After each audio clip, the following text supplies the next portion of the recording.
কোৱাচোন কিহৰ কি প্ৰগ্ৰেম এইটো? আসসালামু আলাইকুম, নমস্কাৰ, সত শ্ৰী আকাল।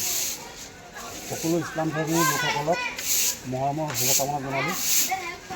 আজি আছুৰাৰ শেষ দিন, মানে মহৰমৰ আজি 10 দিনীয়া আছুৰা দিন। যোৱা 10 দিনৰ পৰা আমি থাকি মহৰম ফিল্ডত তাতে আমি কৰি আছিলোঁ। যোৱা ৰাতিও আমাৰ মহৰম আছিলে। সমজুৱা হিচাপত দোৱা কৰা হ'ল। দেৰগাঁও, মৌবন্ধা, তিয়ক, জাজিল সকলো জেগাৰ পৰা লোকসকল ইয়াত আহিলে, সমবেত হ'ল, দোৱা কৰা হ'ল যোৱা ৰাতি। আজি ৰাতিপুৱা ঠিক তেনেকৈ আছুৰা আজি শেষ দিন, 10 দিন আছিলে। সেই 10 দিনৰ দিনাখন ৰাতিপুৱা আমাৰ গৰালি ইমাম মুৱাজিন আহিলে, বালিগতৰ ইমাম মুৱাজিন আহিলে।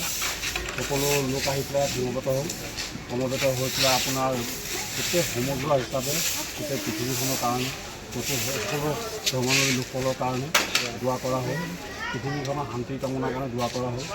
তাৰ উপৰিও আজি যি আমাৰ অসমত যি আপোনাৰ বানপানীৰ পৰিস্থিতি হৈ আছে, তেওঁলোকৰ সেই পৰিস্থিতিৰ পৰা উদ্ধাৰ হ'বৰ কাৰণেও দোৱা কৰা হ'ল।